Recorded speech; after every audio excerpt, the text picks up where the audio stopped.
नमस्कार मित्रांनो, स्वागत आहे तुमचं आपल्या डिझायनर आणि या यूट्यूब चॅनलवरती. तर मित्रांनो, आजची व्हिडिओ एकदम खतरनाक आणि एकदम नादखुळा अशी आपण बनवलेली आहे. जसं की तुम्ही आजच्या व्हिडिओच्या थंबनेलला पाहिलंच असेल, आपण बनवलेले आहे हिंद केसरी मैदान पुसेगाव या संबंधित आपण बैलांचा बॅनरची आपण ही डिझाईन बनवलेली आहे. व्हिडिओ सुरू करण्यापूर्वीच तुम्ही चॅनलला सबस्क्राईब करा. व्हिडिओ तुम्हाला 100% आवडणारच, त्यामुळे व्हिडिओ लाईक करा आणि अशाच प्रकारचे आपण नवीन व्हिडिओ आणत असतो, त्यामुळे लगेच सबस्क्राईब करा. वेळ न घालवता आपण करूया आजच्या या डिझाईनला सुरुवात.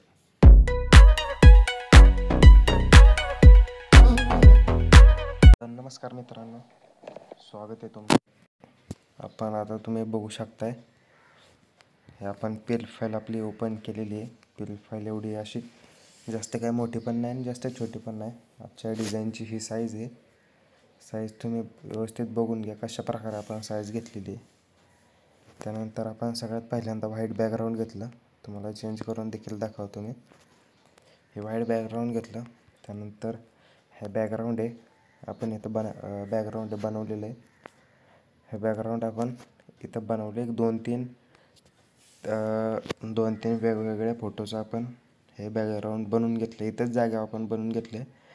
हे देखील आपण कशा प्रकारे बनवतो यावर देखील आपण व्हिडिओ आणणार आहे, त्यामुळे चॅनलला सबस्क्राईब करा आणि व्हिडिओ लाईक करा. तर त्यानंतर आपण PNG आपण ॲड केली, गवताची PNG. ही PNG तुम्हाला डायरेक्ट इंटरनेटवर मिळून जाईल. त्यानंतर त्याला खाली व्यवस्थित सेट करून घेतलं. त्यानंतर परत हे लॉक करून नंतरची PNG आपण ओपन केली. मैदानाची PNG आपण हे क्रॉप करून व्यवस्थित कट करून घेतलेली आणि ते इथं टाकून घेतलेली आहे. त्यानंतर आता हे तुम्हाला PNG पाहायला मिळत असेल. एक ट्रॉफी आहे, गदा आणि ढाल. ही अशी PNG, ही PNG देखील आपण व्यवस्थित सेट करून घेतली आणि बाकीचं जी आता टेक्स्ट आणि एक फोटो असणारे संपूर्ण चेंज करता येईल असं आहे. त्यानंतर इथं सर्वांचा लाडका हा मथुर, या मथुरची आपण PNG बनवून घेतलेली आहे. ही PNG आपण इथं सेट केली. नंतर तुम्ही चेंज करू शकता. तुम्हाला जर तुमच्या बैलाची टाकायची असेल तर फक्त इथं बघा, क्लिक केला पण फोटो रिसिलेक्ट म्हणून ऑप्शन आलं. इथं क्लिक केले की तुम्ही तुमच्या बैलाची PNG टाकू शकता. आता त्यानंतर आता इथं बाकीचं आपलं झालेलं आहे. हा बाकीचा वरचा पोर्शन, या पोर्शनमध्ये आपण मैदानाचं नाव हे बाकीचे डिटेल्स आपण टाकून घेणार आहे.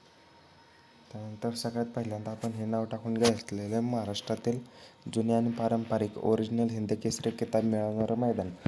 खऱ्या अर्थानं हे मैदान असे पुसेगावचं की जे आपलं बैलगाडा शर्यत क्षेत्रातील हिंद केसरी मैदान म्हणून पारंपरिक पद्धतीनं ओळखलं जातं. असं हे मैदान हे चेंज करण्यासाठी आपण डबल क्लिक करून सिलेक्ट करा. बघा, कट केलं. ओके, कट करू शकतो आपण. चेंज करायचं असेल तर तुम्ही टाईप करून घ्या काय टाकायचं आहे ते. अशा प्रकारे आपण चेंज करू शकतो. आता मी काही चेंज केलं नाही, फक्त कट केलं. तर त्यानंतर आता आपण पुढं जाऊ. इथं असं आपण एक इन्फिनिटी फॉन्टचा यूज करून आपण हे टेक्स्ट टाकून घेतलेले. हिंद केसरी पुसेगाव चेंज करायचं असेल तर तुम्हाला जर ही टायपिंग येत असेल तर तुम्ही टायपिंग करू शकता.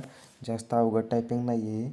हे अशा प्रकारे आपण टाकून घेतलेले आहे. त्यानंतर त्याला आपण टेक्स्चर अप्लाय केले, बघू शकताय.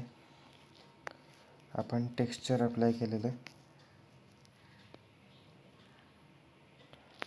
टेक्स्चर अप्लाय करून ते 100 आहे अशी पोझिशन ठेवली. त्यानंतर परत आपण इथं मैदान असं थोडक्यात टाकून घेतलेलं आहे, हिंद केसरी पुसेगाव मैदान हे असं आपण टेक्स्ट टाकून घेतलं. त्यानंतर त्याला लॉक करू.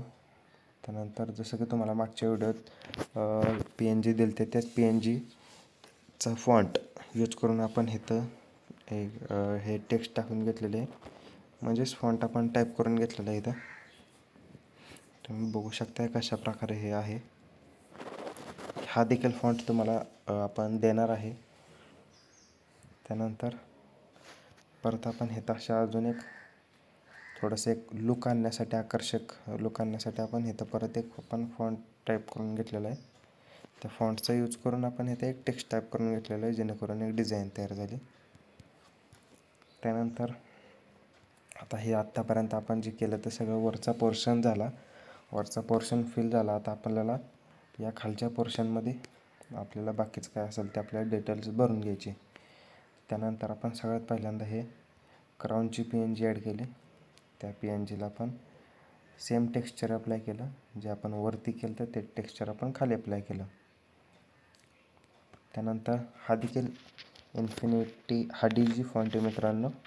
या DG फॉन्टचा यूज करून आपण इथं पाहू शकता आपण मथुरचं नाव टाईप करून घेतलेलं आहे. मथुरचं नाव टाईप करून घेतल्यानंतर आता इथं आपण अशा प्रकारे पब्लिक किंग त्याला देखील सगळ्या फॉन्ट यूज केले, त्याला आपण सेम टेक्स्चर अप्लाय केलेले. त्यानंतर हा देखील आपण इथं टाईप करून घेतला, 1001 नंबर असं आपण टाईप करून घेतलेलं. त्यानंतर हा देखील आपण बैलाचं मालकाचं नाव देखील आपण टाकून घेतलेलं आहे, राहुल पाटील यांचं नाव टाकून घेतलं. श्रीलिपी कन्वर्ट केलेलं हे नाव आहे आणि त्याला एक श्रीलिपी फॉन्ट अप्लाय केला. अशा पद्धतीनं आपलं बॅनर तयार झालं. आणि त्यानंतर आपण आपला जो लोगो असतो तो आपण ॲड करू शकतो. तर मित्रांनो, ही व्हिडिओ कशी वाटली कमेंटद्वारे नक्की कळवा. आणि आजच्या या व्हिडिओचा पासवर्ड हा हिंदकेसरी 178 हा असणारे. हिंदकेसरी हा मोठ्या लिपीत टाका. एकाच स्टेपमध्ये तुम्हाला पासवर्ड सांगितलेला आहे. मित्रांनो, व्हिडिओ कशी वाटली कमेंटद्वारे नक्की कळवा आणि व्हिडिओला जास्तीत जास्त लाईक करा, चॅनलला सबस्क्राईब करा. धन्यवाद. भेटू आपण पुढच्या